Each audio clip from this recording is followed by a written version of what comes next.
The weather's always like this in Darlington. We didn't lay it on specially for you, it's just naturally the climate is a little bit more warm, like the people. Well, I hope you found them to be so.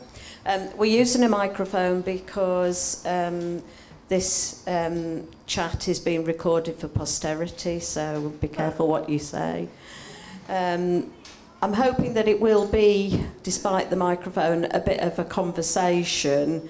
There's lots of questions that I want to put to our panel, but it's equally a dialogue with yourselves as well, and I'm hoping that we'll be able to have quite an informal conversation around the theme of this morning, which is the power of personal stories.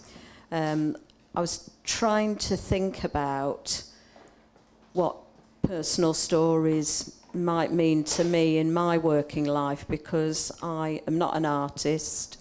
I'm Lynda Winstanley, I'm the director of this theatre. And when I was thinking about that, for me, I've been very caught up in trying to convey a couple of personal stories which are very relevant to the theatre and its current ambitions for its future. And the two personal stories that I'm thinking a lot about at the moment is the story of how I came to work in the theatre, which was 32 years ago, what my first job was here. And when I try to explain to people the passion and the commitment that we have to the theatre here, myself and the rest of the team here, I use my story to try and demonstrate that the theatre here can be a bit of a way of life for us as well, although we're not artists. It means a lot to us. And the other personal story, which is very powerful for me at the moment, when I'm trying to think about how to galvanise support for our ambitions to restore this theatre and develop its offer. And that is the personal story of the original managing director of the theatre, my predecessor, whose name was Signorino Pepe, and he was a quick change artist, so he was an artist. They called that a protean, and he could do amazing things in seconds, and he gave up his career as a protean to develop a string of theatres across the northeast of England, and sadly died on the day of his greatest triumph, which was when he brought the ballerina Anna Pavlova to Darlington for a flying matinee, and he died at home in Darlington that day. So those are some personal stories that are relevant to me, but I am completely in awe of the telling of personal stories that is being delivered and presented to you this weekend as part of Jabberwocky Market. I'm afraid that I've only already seen John's work. Am I going to call you John or Owen? I'm going to call you John. I haven't seen the other two pieces of work, so you'll have to bear with me. But we'll sort of try and address that through our conversation. So I've introduced myself, and I would like to invite the rest of the panel to introduce them. Okay, hello everyone. My name's Will Dickey, and I performed yesterday morning, and I know some of you came to the work that I did. Maybe I'll just talk about that show as a way to introduce myself. The performance was called Team of the Decades, and it happened in South Park. And it was a show for 10 audience members who were a kind of sports team, and I was the team captain, and there was also a team coach played by my friend Tim. And the work looks at various interests that I have in my own practice. I suppose I connect to the theme of this talk because the work is inspired to a certain extent by my father and a gift that he gave me for my 30th birthday, which was this purple American football helmet. And during the work I play excerpts of interviews with him and other male role models that are close to me. as a way to investigate masculinity. So my work looks at autobiography through those relationships. So that's the personal story part of what I do. But I also combine that with other things that I'm interested in. I'm very interested in a sense of the body and a sense of space. And so this work happens outdoors, and I use the landscape as a theatrical device to explore the themes I'm looking at. I've worked previously and used the landscape and outdoor work and then brought it indoors. So that's another thing that I do. And yeah, that's basically my work. It's around landscape and autobiography. The two things I've made are in that line. And that's me, yeah. Hello, my name is John Berkovich. I'm a graffiti artist, storyteller, poet, and part-time dancer. And I make work through the audio-visual language of hip-hop culture and tell stories through spoken word, dance, animation, and other stuff. Is that enough?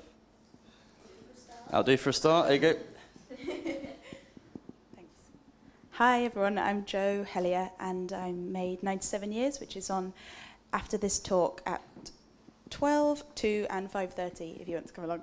And I don't want to say too much about the project in case you're just about to see it, but it is about the situation that occurred within my family when my grandmother, who had suffered with dementia for quite a long time, the time when she moved away from my grandpa's home into a care home. So it's kind of a poetic impression of that time and all the related layers of things that happened in around that time and between all the people involved. So mainly my grandpa, my grandma, and then how it felt for me and my family at the same time. So yeah, I've just told you everything about it. But it also experiments a lot with technology and different ways of interacting with an audience. So that my work does that. I work with that quite a lot. So trying to involve audience members in new ways within the work. Yeah, that's probably enough to say. I wonder whether you'd like to tell us how the story that's at the heart of your work influenced the presentation of the form that it took, because you're all working in really innovative ways, melding together a number of different art forms into one presentation. John, did you want to start?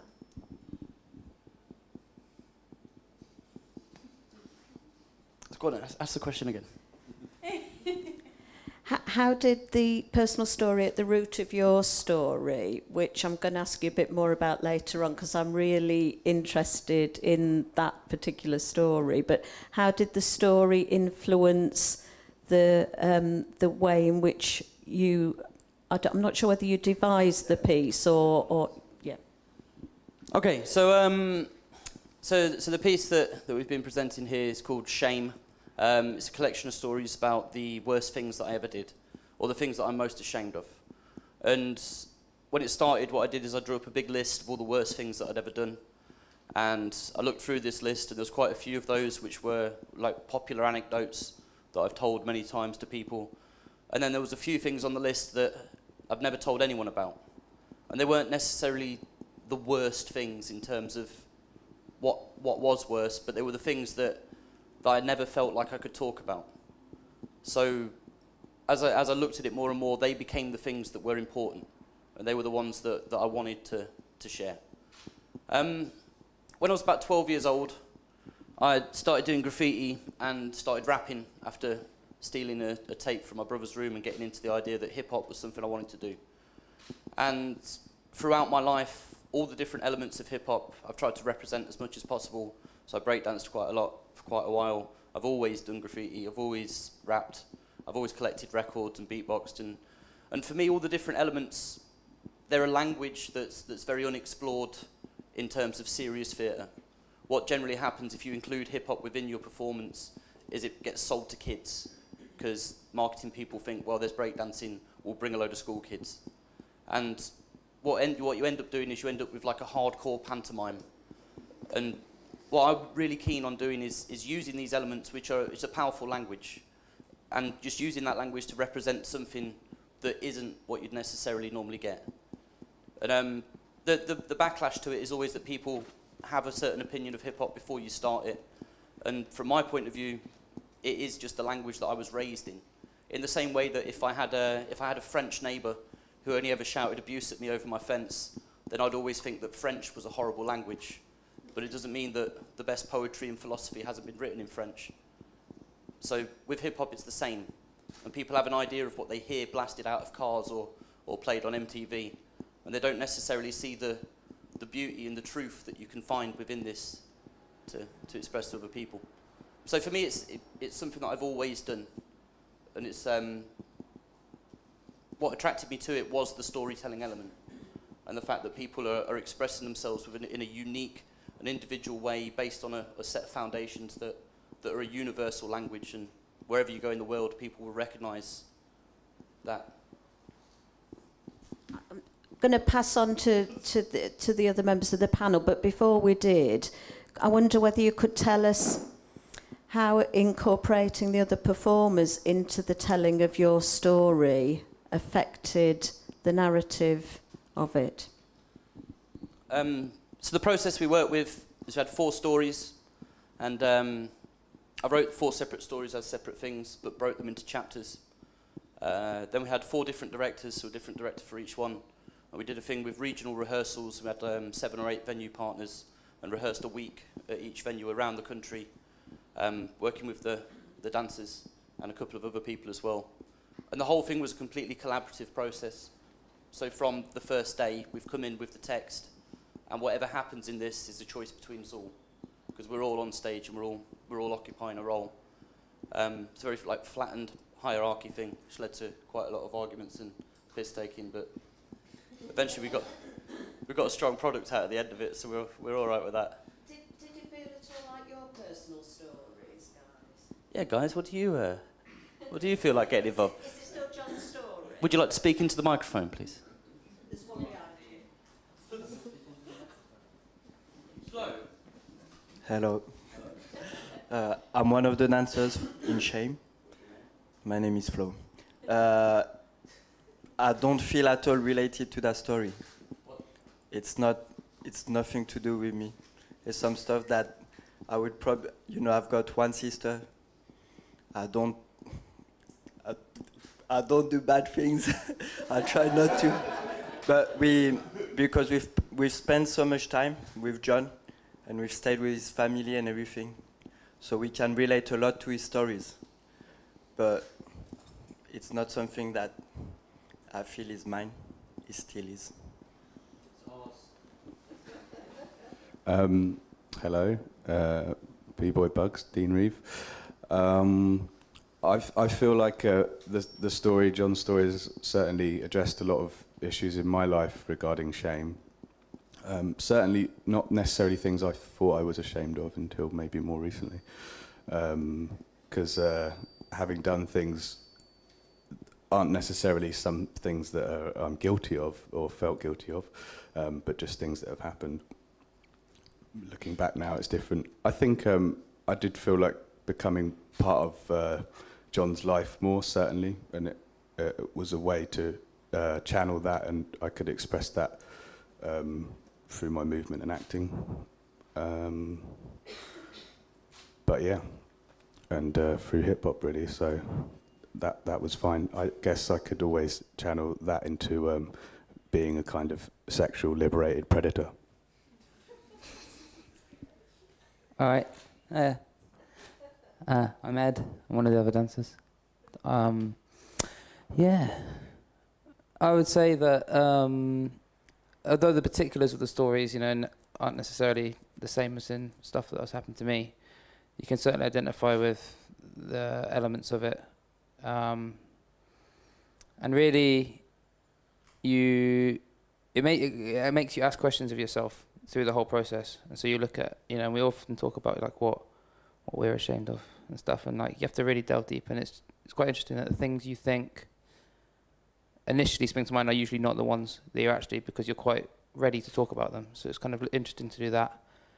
And just also, like Flo says, that, you know, during the process we spent a lot of time together and we're involved quite heavily in John's life. We live at his mum's house. I've been in the garage, you know. I've seen the bus stop. You know, we're immersed in it. So it kind of makes it very real for us to see the reality of it also, yeah. I guess it was good like that. How many people in the audience have seen Shame? Oh, that's good. That's excellent. I've got to be coming back to this theme, but Will, would you like to tell us how... So how the story influenced the form? Yes. Okay.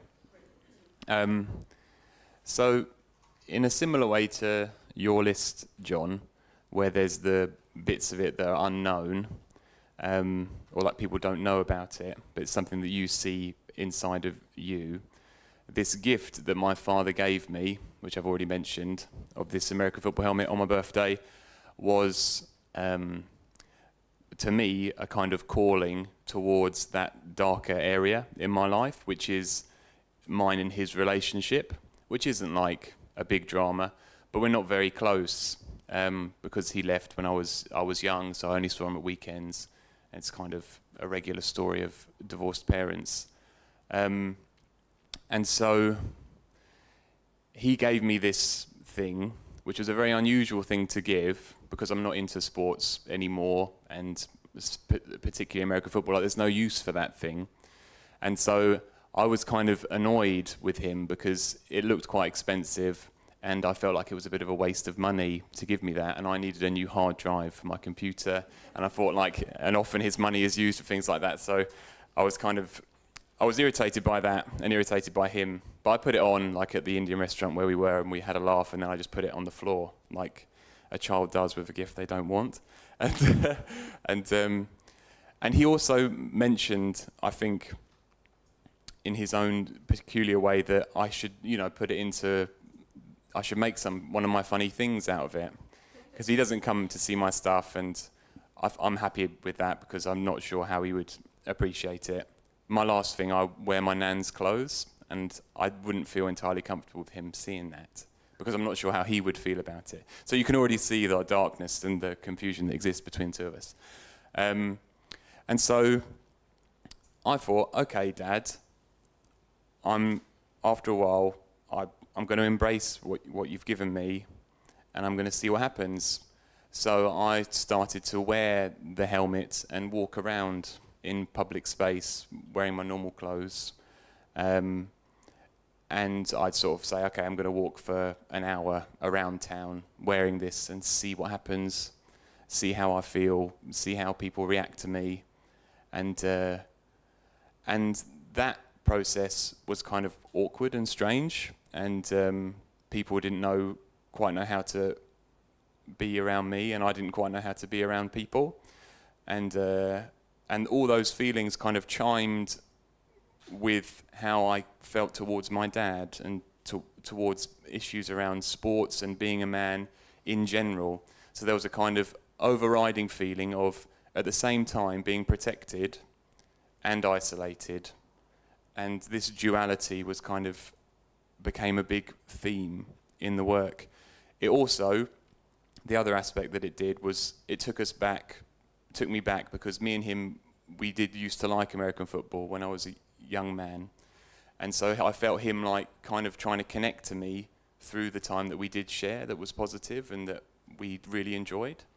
And so I started to look back at that time and the videos that I have of the American football things I used to watch. And that kind of inspired me to play rugby a lot at school. And so that's where the format started to emerge. So how can I explore these themes? Well, maybe I can use my experience of playing rugby and how it felt to be a team, and how can we explore as a group being connected and being isolated. And so that's how the story kind of influenced the form. Yeah. And Joe, for you, can you explain how, you've already talked to us about the moving ideas which formed the idea for your piece, which is delivered in a really unusual and creative way, which hopefully a lot of us are going to see this afternoon. Can you talk to us about how the idea interrelated with the form that you chose? Yeah, definitely. So the form in 97 Years is really important. It kind of makes the basis of a lot of the work. So I desperately wanted to make something. When this situation arose that I was talking about earlier with my grandma suffering really badly from dementia, and this kind of separation that happened between her and my grandpa when she had to be moved into a care home, I wanted to make something that was interactive and required the audience to have a kind of imbibed sense of responsibility in this situation. So I didn't just want the audience to watch passively as I explained or represented this situation. I wanted them to feel responsible for it. Because I think responding personally to what happened and having to learn these new ways of communicating and new ways of being around my grandmother and experiencing the care system and what happens to elderly people with dementia when they have to go into care. I didn't want to make something that the audience could be totally passive in. So it was a long process of trying to figure out a way of interacting which would allow the audience to engage with it in a new way in which they felt responsible. And also I really when I started the work, I wanted to create a feeling of we're all in this together, we're all helping to make this work, to make this right, or to at least try and attempt to make this work. So so I wanted to make, you'll see if you see it, but I wanted to make something that everybody could share and everybody could kind of hold together. Does that make sense if you haven't seen the work? Okay, good. And then there's also a lot of sound and video, which is and performance, which is 3 different forms, and they were all chosen in response really to the situation again. So that the sound is interviews with my grandpa, and I couldn't get him to be in the performance himself, and he's 97. He's now 98. He was 97 when I was making it, and I felt like his voice really wasn't being heard. He started going through this change where he felt like it was like his voice wasn't represented in our society anymore, and he had so many things to say, and he doesn't necessarily say all these things in 97 Years, but I wanted to be able to get his voice into it. I didn't want it to just be my retelling of this situation. I wanted it to be his as well. So using sound was a really obvious thing for me that I should use. And then observing the way that the situation had affected their lives and their house and their garden and everything around in their environment made me want to use film, because I could kind of document what was happening in their surroundings and then bring that into the work. And the challenge was definitely to make all those elements work together. So each layer I tried to think of it's a dramaturgical journey. So what happens in each layer is really important, and they all kind of work separately but work together as one as well, I hope. Will raised a very interesting and very personal element of the creation of his work when he was talking just before. And I hope it's not intrusive to ask, but since we're well immersed in your stories already, it's a bit too late, I think, to pull back. I was wondering what effect the creation and the presentation of these pieces of work on tour had on other people who were directly connected to those personal stories, so other members of your family or possibly the people themselves. None of my family have seen this performance that I've made. But I also did a series of interviews with my male role models as part of the research for this. And I then chopped up bits that they said. I didn't re-edit it, but I just took samples. And then the audience hears different people from my research that I know talking. And so I and Tim have listened to the things that they've said many, many times, and considered them, and I've listened to the things they've said many times.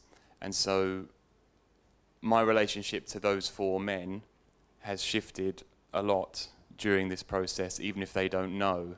Like, my feeling of warmth, nostalgia, understanding for them has grown enormously through this process. And then my father's interview was wonderful, and he really likes to talk, and in his own way he could really connect with me through that one little process of me just asking him questions about his dad and about sports and about me when I was young. And so he, in some way, he felt positive that he could contribute, and I also felt very pleased that I could understand him a bit better through the things that he said. And so the process for me in our relationship has been one of a growing understanding and affection towards him, which I'm very pleased about. Yeah. And so aspects of those feelings and emotions that we share, I also explore physically and have devised some of the choreographies out of those feelings. So that's been another way that I have explored our relationship, if not directly in front of him, through how I feel within myself. And again, the same kind of feelings emerge of understanding, affection and awareness, basically. Yeah. I've got quite a big family, and I'm one of 7 children, and 5 of us were adopted, but I wasn't. One of the stories is about my early jealousy towards my older brother and sister. So I felt like they got tret better than I did. Tret, really Leicester word there for you all. Tret means treated in the East Midlands dialect. So I felt that they got tret in a way that was a little bit more generous than the way that I was treated. And so my youngest 3 siblings, 2 girls, 1 boy, those 3 were adopted, but they were blood related already. They came to see the show when we were in Leicester. And afterwards, like, one of my sisters in particular has always been sort of very undisciplined and caused a lot of trouble for the whole family and a lot of heartache for everyone. And she, like, came and spoke to me afterwards and said that she'd never considered it from the point of view of me and my other brother, and that it'd only ever been about her and how it had been for her being adopted, not necessarily how it had been for the other siblings who weren't. And I felt like that was a conversation we'd have never have had she not have come to see the show. But I generally try not to talk to her much, and she tries not to talk to any of us. But for me, it was a big thing that they did that. And the same with my brother, who I share blood with. He came and spoke to me after, saying that essentially it was the same for him, and that was a conversation that we'd never had, or never felt like we were allowed to have.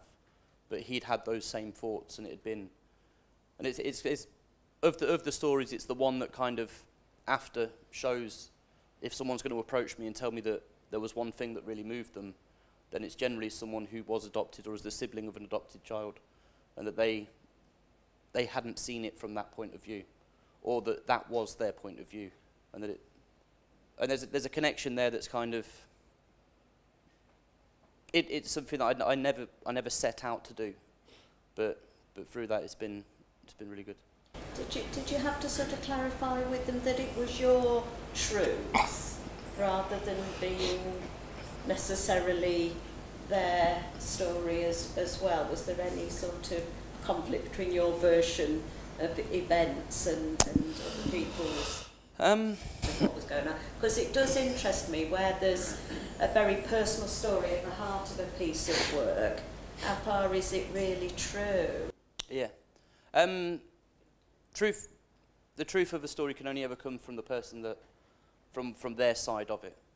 So from my point of view, it's true. Whether or not, like, there's some details in some of it. I was very young at that time, so there's some details which I've kind of supposed, but the feeling was a real feeling, and it came from my true memories. So the development of that is, whether or not all the facts are 100% accurate is not. No. But yeah, there was no arguing. I'm top wrong in our brothers and sisters. I've taken that role. They look up to me, so I'm all right. So I get away with it. It's fine. It's fine. Yeah. Okay. Jo, can you answer the same question as to what effect this piece has had on other people that were involved with that story? Well, between me and my grandpa, it made a huge difference. And one of the reasons I wanted to start making the work was because I wanted desperately to spend more time with my grandpa and my grandma, and so I started interviewing him. And I think definitely at that time he'd just got to the stage where he started looking pretty much entirely backwards instead of forward. So I think he felt like nothing was really changing in his future, because he was 97. And then, so he started really looking back, reminiscing all the time, and he really wanted to speak about that stuff.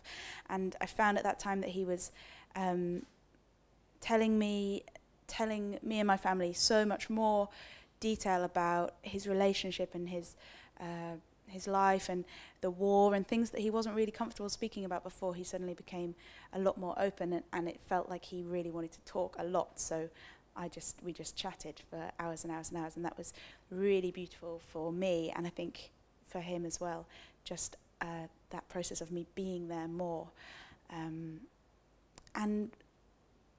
But he hasn't seen it. He hasn't seen the work. And he knows about it, and he knows that he was being filmed and interviewed and all that, but he hasn't seen it, and I don't know how he would find it. I'm not sure. And for my grandma, she wasn't really aware. She couldn't be aware of what was going on. You don't see anything of her in the piece for that reason, because I couldn't check with her if it was all right to film or record. But definitely working on the piece and researching dementia and researching how to communicate with people who have dementia made our relationship a lot more rewarding as well. So I tried a lot of different things. The way I was around her was very different to how it would have been if I hadn't have researched and looked into this work. And then for the rest of my family, I'm not really sure. I'm not really sure. I haven't spoken to them about it.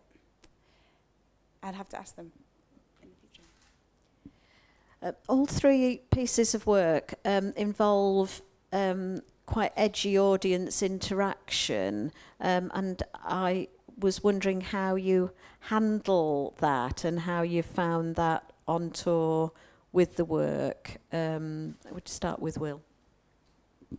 I was involved in a performance called Hotel Medea, which was on for many years, and it was an all-night show from midnight till breakfast time, where the audience were immersed in the action in some way for the duration. So that was a really good playground and time of experience for me to learn how to be with audience in a different way from on stage and sitting down. And so lots of that experience came into play in how I was interacting with the audience for this work, and how Tim and I were developing how to be with them. And Tim and I have had lots of discussions about how to break down this barrier that is developed through doing drama from a teenager onwards, where you feel pressure from someone's gaze that you should do something, or that you should satisfy that gaze or some way, or if you're not doing the right thing, then you're actually doing bad things. And all these impulses get really muddled up and confused into a real mix, which makes everyone feel uncomfortable. And it's a real difficult process for people who have done a lot of theatre to try and remove that lump, like have it surgically removed. And how can it just be like, well, so we had a conversation yesterday, like if there was a sports team out on the field and they needed to have a break to have some water, no one would be feeling awkward about that if they did or didn't want it, or if the bloke passed the water and someone said no thanks. But because it's a performance where people are coming with different expectations, suddenly all those things seem to count a lot more. So there's lots of question marks about how to release all of that and just create a format and a structure where you're in control and you're just facilitating the experience, much more like a bar person or someone in a reception or a hotel. You just know how to deal with that person, and there's no feelings of awkwardness, like they're going to say 4 or 5 different things. You've experienced it several times, so you can just direct them the way they need to go, and you can do it in your own style. So trying to bridge that gap a bit between like service and performance. And then for this tour, we've met lots of people who I don't think have had much experience of the kind of thing that we're doing. And that has been really great for trying to get rid of like some of the insecurities and expectations that you may have of an audience member and what they give you in their interaction.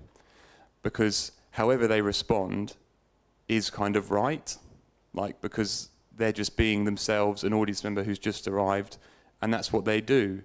And so we've had to like work quite hard on accepting whatever we're given, and then encouraging like them to be themselves, which has been a really great process.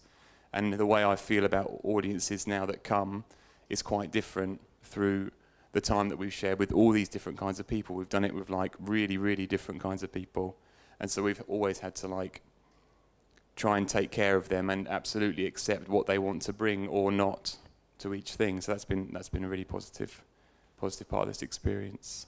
So it doesn't make you nervous, Will, the unexpected that could potentially occur. You are actually enjoying it, and you've some scenarios. Try to create structures where the unexpected can flourish, basically. So it's like you try and create a structure that you feel safe, that you can control the dangerous bits, and then whatever is going to like explode or not out of that, that's fine, that's great. That can be encouraged. Can you give us an example of something that's occurred while you've been on tour? What's occurred? Well, the person that comes to mind is a woman in Salisbury on Wednesday who was extremely reserved. She wouldn't even let the person touch her on the head or touch the person next to her on the head. And so I think in previous versions of doing this work, that would have been a real cause of concern and a real kind of stagger in the rhythm of what we were trying to do. But I remember the last thing that I do before I kind of leave is I walk down the line and get everyone to sort of tap me on the head goodbye. And even in this moment, this woman, like it was like dum, dum, dum, dum, and then come on, dum, and then dum, dum, and then carry on. And I knew it was her, and I had a feeling of, that's you, and that's how you've interacted in this work, and there's nothing more I could have done, and that's it. So your contribution to our team is like that, and in our team, how you are is how you play our game. And so that's the kind of philosophy that we approach it with. So whatever happens, happens. It may affect the other team members in their own way, but that's the nature of being in a team. You can't control how each personality is in that team and what they contribute, but the confluence of all of those things will be the team on that day. And if we remember that, then we don't get like annoyed or frustrated or like, oh, this woman during the whole show, she wasn't, you know, this. No, she was making her contribution in her way. So that's been our philosophy. Yeah, cheers.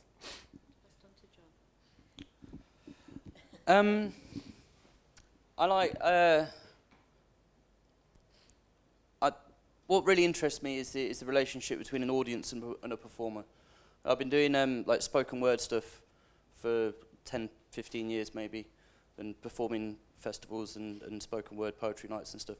And what I really enjoy is the space between the performances where no one knows what's going to happen in this bit, and just making people feel awkward, because I have quite bad anxiety. I'm not very good in normal situations, but then on a stage you're supposed to feel nervous, so it makes sense that I should be feeling nervous. So it kind of gives me a confidence, and I'm better on stage interacting with an audience than I am in a corner shop buying fags from a stranger. So for me it's something I really enjoy. I'm a big believer that the only way to get past being embarrassed is to be embarrassed. So I try and help people by embarrassing them from the stage, and therefore meaning that they'll find it much easier in their normal lives when they do feel embarrassed. So essentially I'm doing them a favour. I'm doing them a favour. And the fact that I really enjoy it makes no difference in that. That's just a bonus for me after trying to help them. So yeah. Obviously, the ongoing cafe scenario in your piece of work, I would imagine that's had some better interaction than it had when sometimes it's good, sometimes it's bad. Sometimes people get into it and they play the game, and if they do, then I'm deliberately mean to them. If they don't, then I'm deliberately mean to them. So essentially, it can go either way, and we've got a system of cues and marks that we know are right. We've given up on this. We're moving on.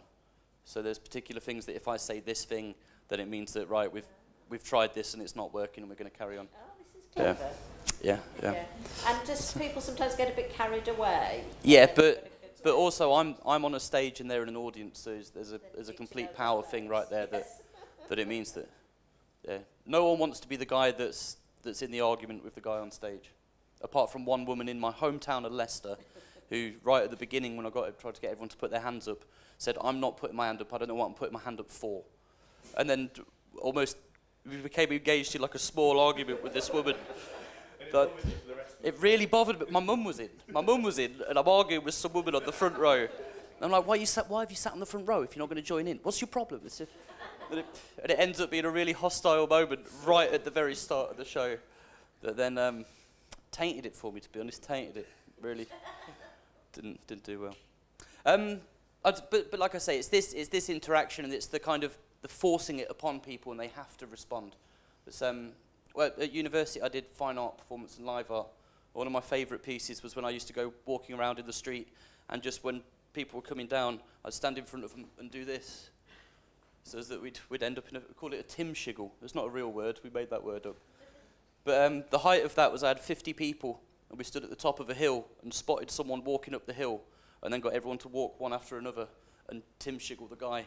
And by the end, it had become really elaborate contemporary dance of them like interacting with him as he was trying to, and it just made him so angry.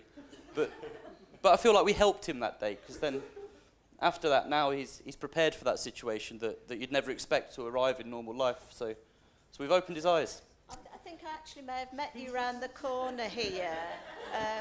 The other day, I was coming around the corner here, and a guy got in my way doing the shimmy. And he said, Tim Shiggle, and he said, I'm having a lot of difficulty because I haven't got a belt on today, and my trousers keep falling down. It was a piece of live art. Just over to Joe. How are you handling interactivity in a very intimate setting on stage, and then open to a couple of questions? I feel really similarly to Will about all the audience interaction. You just have to always throughout the performance, I'm keeping like an awareness of everybody in the room and making sure. I'm kind of the opposite of you, making sure everyone feels comfortable. And if they don't, then I'll go and give them some more attention. And I think the way I am with the audience was led by the way I was around my grandmother. So, and that's kind of, that communication is another level of the representation within the work. So it's all about giving them lots of attention, giving them lots of comfort. And then I think, everything that Will said, and the way that the audience respond is just that's the way they respond, and therefore that's the work, that's what it's going to be, and that's how that performance goes down. It's all about that group of people. The only other thing I'd add would be that I work really hard on setting the right environment for the audience to feel ready to accept interaction or to be part of it. So trying to kind of get them in the right mood, get them in the right mindset for the pace of the work and the kind of work that it is. Can't wait to see it now. Can I ask, does anybody have any questions for anybody on the panel? Does anybody want to share a personal story that resonates with their personal stories? Is there anything you're ashamed of that you want to tell us?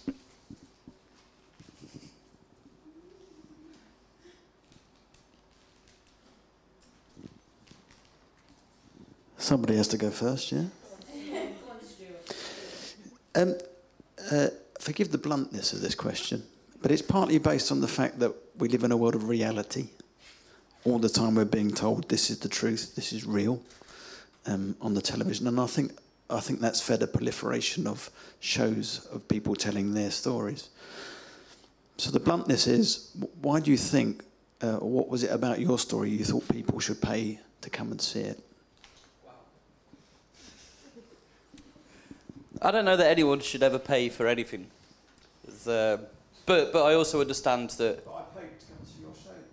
Yeah, I know that you should have paid for. That's it. And that's down to the venue more than it is down to me. If it was up to me, then we'd all live in a world where we didn't have money and we murdered each other over bottles of water. But we're at least 20 years away from that. So. I think we focus very much on making a story that made you feel everything. So there's a lot of serious sort of themes to it, but there's also a lot of humour in the work, and we tried to make it very visual as well as very thoughtful, and kind of made it an experience that was worth you being part of, rather than a show that you went and sat and watched. And I like to hope that when people come out from the show, they're not necessarily thinking about the worst things I did, but they're addressing their own things and their own feelings. And for me, that's what made it worth paying for. The fact that you come in and when you leave, you're questioning things in your own life and the importance of them and what those stories meant to you. And if I got a little bit of money out of you reaching that, then it's only fair. So, does that answer the question? Brilliant. Yeah, I think it's a good question, and it's something that I thought about before this talk. And I guess it's a major insecurity around artists that work autobiographically. Like, am I just being self-obsessed and telling everyone all about me, and this thing, and my dad, and my, and all that? And so that's a constant question mark. And then seeing other things where I think that's happening, and like, oh God, am I doing the same thing? I guess my hope is with this. I don't really tell a story. It's a non-linear work which has various textures, and there's hints of where it's come from. And why do I share those, and why do I think it's worth sharing? Because I'm interested in the ideas that these people gave me about being a man, and what it means to be strong, and what it means to be weak, and what it means to be tender, and what it means to be aggressive. And so my hope is that there'll be refreshing perspectives on those dualities, which can be shared from my research into this story of mine. So that's my hope, yeah. Can I just add a little bit that I thought of then? So the idea that at one point everything I wrote was like a rant about a theme, and I made work about subjects rather than about stories or about personal experience. And a very good friend of mine, a woman called Kim Trusty, who's an incredible writer, she said to me once, if you're not writing about yourself, then what are you writing about? And what I found through this show at least is by telling personal stories that were as true as they could be, what it does is it means that people can relate to that rather than agree with that. And when you're writing about a theme and you're ranting about something that's, that we all feel the same as, everyone will agree, but no one will connect, if you know what I mean. And it's only through personal experience that people, like as someone tells you an anecdote on a bus, you think to yourself, oh yeah, because there was this one time when I did something that was And it helps you reflect on yourself by hearing people do the same. Whereas talking on a subject just refreshes everyone's opinions of a subject. And it's not as personal to them if it's not personal to you. That was a better answer. Well, my performance, I don't really feel... It's very personal, but it's not in any way like a story about myself or a story about my life or anything like that. It's more a reflection of a disease and a situation, and it definitely is personal, but it's not really about... I wouldn't want to tell a story about myself necessarily. And I think the reason it's worth paying for, or it has value, is because when you see work like, well, what I hope it does anyway, is that it gets people to think about that situation in a new way or reflect on it in a different way that they might not have before. And I think it connects people in a way that hopefully brings people together and allows them to see outside of their usual perception of this thing or this disease or this situation, or even like this life, the way you communicate with your family and the way you interact with the world. Yeah, so I think that's what I would hope it does. Does that make sense? Yeah. Is there one final question from anybody? We've obviously answered all of the burning questions that you had in your mind already. I'd like to really pay a tribute to everybody working on Jabberwocky Market for bringing this fantastic festival to Darlington, and also helping to bring some fantastic work that possibly would never have played in Darlington because we haven't really got a venue suitable for it anymore. And it has been a really, really inspiring festival again this year. I absolutely am in awe of the people on the panel with me. They're fantastic artists and the performers out front as well that were with them. Thank you very much indeed, and also really thank you for giving your time up this morning to come and talk to us as well. It was really an interesting morning, and we're looking forward now to seeing Joe's work. No pressure. Thank you everybody. Thank you for coming.